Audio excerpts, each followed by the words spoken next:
I heard you might be working on a movie. So how's that going? Good. I have that same character on a comic book right there, right? Right. Yeah, yeah. Absolutely having a great time. It's a dream of mine to be able to work on that. I've loved those characters since I was little. It's such an awesome world to be in. The script is awesome. The characters are brilliant. I'm super excited. I'm obviously very happy now that the writer's strike has resolved in such a good way, and we're able to reunite with Josh Friedman, our amazing screenwriter, and then I'm really hoping for a fair and equitable resolution to the actor strike soon too. Keeping our fingers crossed. But we're going. We're a snowball heading downhill. It's awesome. It's got a lot of momentum. It's really fun. Just real quick, because I'm not asking you any spoiler type things, but assuming the SAG strike gets resolved, is the hope to be filming in early next year? Yes, we are going to definitely go in front of cameras next year, probably the spring. Are you London or Atlanta? London, Pinewood. Yeah, landed That's on. I was going to say I think Marvel's doing a lot of stuff at that studio. They are, yeah. It's a great place, and again, talk about a wonderful old studio like Toho. Walking around and imagining, Bugsy Malone and whipped cream machine guns. I'm excited. I can't wait. One of the things about FF is you have some characters that have unique abilities.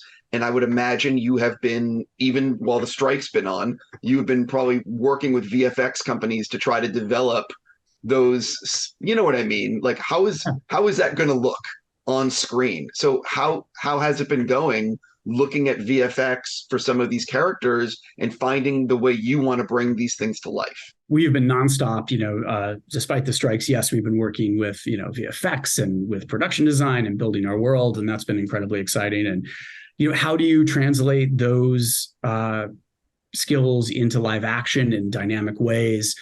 Because some things that work beautifully in John Byrne and Jack Kirby are a little tougher when you're filming them. How do you make sure that things are exciting, but also grounded in a scientific thing, which is also part of the Fantastic Four that I love. And there's some stuff I'm super excited about, and I can't say too much. Tune in, dude. Yeah. Yeah, believe me, I'm trying to skate around the line of what is allowed versus, I'm not trying to get anybody in any trouble. But obviously, people are very, very excited to know when you're going to announce casting. So, what can you tease people about when? When do you think fans are going to find out like information?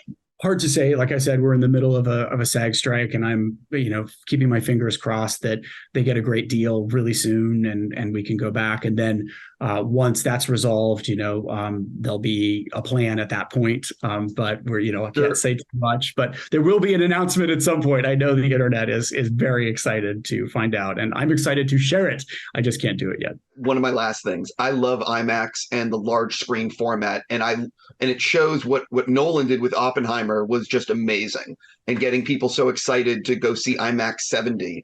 How much is that something that have you discussed with Marvel, being like, hey, look, can we shoot these sequences in IMAX? Can we use IMAX cameras for the whole thing? Like, how much has that sort of permeated into your head watching what Nolan did with Oppenheimer? What Nolan did with Oppenheimer was extraordinary. What Denis Villeneuve has done with Dune is extraordinary. I mean, the format is immersive in the best way. I love seeing things in IMAX. I go whenever I can. And I think that the world of the Fantastic Four would absolutely lend itself to that kind of immersive experience. So do you think you're going to have some IMAX in this movie, or? I think yes. If I were a betting man, I think I would do that. Buy your IMAX stock right now. Yeah. Right. I appreciate that. My last thing for you, you mentioned that the script is awesome. I think that what can you tease people, if anything, about how this film might be different than previous Marvel films? How are you spinning you know what I mean? Like, what's your take on this, and how will it be different than maybe the other things that have come before? It's different in so many ways. I wish I could be specific. I wish I could say more. But we are doing things very different from a story standpoint, from an approach to the filmmaking standpoint that really fits the material. And I wish I could say more. I would love to, but I can't. But I think it's going to be unlike anything you've seen before, and certainly unlike anything at Marvel that you've seen before.